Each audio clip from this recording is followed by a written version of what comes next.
attacking customers from the club. I know, I just think I was being very disrespectful to you. Well, he's a regular. Okay, he's kind of a jerk, yes, but he was not going to hurt me. I'm sorry. I know, yeah, you can't afford me costing you customers. I just think I'm crazy. How I keep losing it all the time. You aren't crazy. You just have a lot to deal with. Being on parole, trying to finish school when none of the other kids understand what you've been through. It's always back to school with you. Nothing's more important than getting an education. And that's why I work at the club. Pay for college. But still, that guy had no right treating you the way he treated you. It was disgusting, the stuff he said. The way he touched you. He was my problem to deal with. I saw the look on your face. You tried to cover, but I knew that you hated it. And I know what that's like. I do. To have someone act like they own you. They can do whatever they want. They can lay their hands all over you. They talk to you like you're nothing, and they say stuff that makes you want to throw up, but you just have to stand there and take it. Guy in prison, he would corner me. I tried to be ready for him, but he had some deal with the guards. He would just show up, say stuff, and put his hands on me. I tried to fight.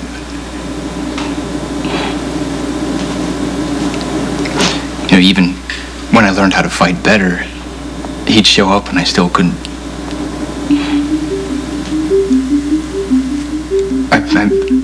I basically had to try to stay blank and pretend that it didn't matter. Oh, that must have been terrible, Michael. You know, but it isn't that way for me. Yeah, it is. I saw the look on your face when Rodney touched you. Men touch me. It's part of my job. But I'm not trapped. I'm not in prison. Nobody is forcing me to work at that club. Yeah, but look, you weren't working. You were just walking around in public. Well, that happens sometimes, you know? And I don't like it, but I just don't take it personally. The stuff he said to you. He was talking to Candy, the stripper. That's the woman that he sees. That's the woman that smiles and dances and takes his money. But Candy, the stripper, isn't really me. I mean, when she's working, I go way inside my head that I'm not even really there at all, you know? I know exactly what you mean.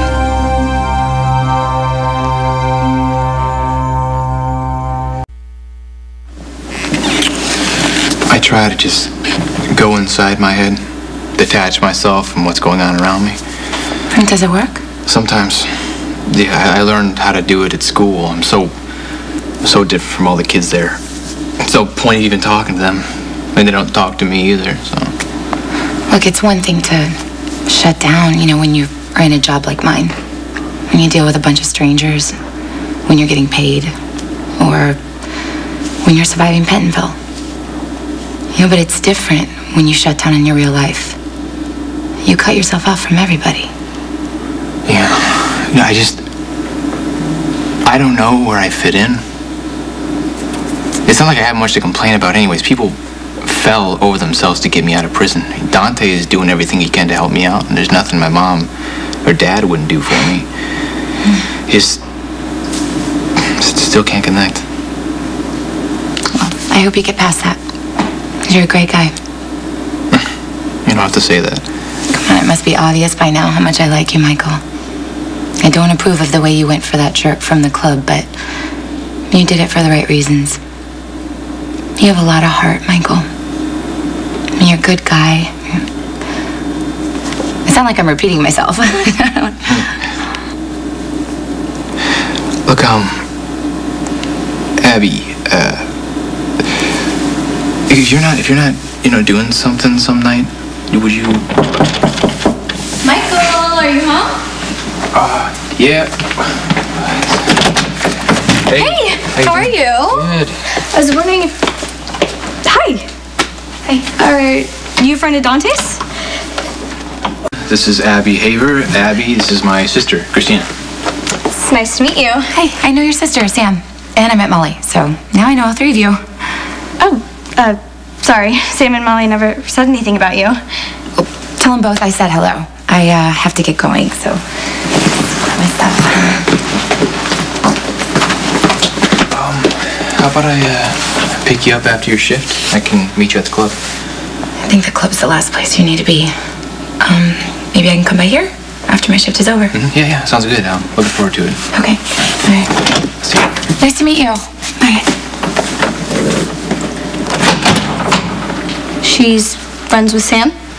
Yeah, that's how we met. She's a lot older than you. No, she's not that much older than me. Michael, don't tell me you like her. Yeah, I too, as a matter of fact, like Abby a lot. Where did Sam meet Abby? At work, I think. Is she a PI? No, Sam was just doing some kind of investigation thing. What does she do for a living? She's a dancer. Oh, like a ballet dancer? No, not exactly.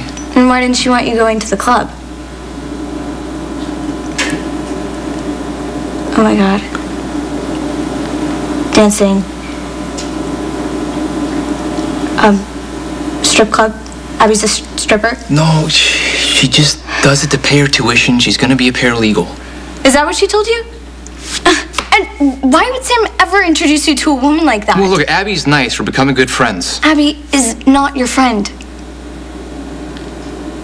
Abby, she's easy to talk to. I want you to have someone like that in your life. I know you don't fit in at Madison, and I'm starting to feel guilty for talking you into going there. It won't be much longer. I know you're lonely, but that can make you vulnerable, and I don't want you to get hurt. I won't. Do you think Sam told Abby who you are? Sure, yeah. Then she knows that Sonny Corinthos is your father. She might know that Edward Quartermain is your grandfather and that Jasper Jacks is your stepfather. What are you getting at with all this? It's pretty easy for Abby to figure out that you're going to have some serious money at some point. So what? Abby takes off her clothes for money. But it would be a lot easier coming on to you. It isn't like that at all. I know you don't want to see it, but Abby doesn't want to be your friend. She wants your money. That's the real reason she's talking to you.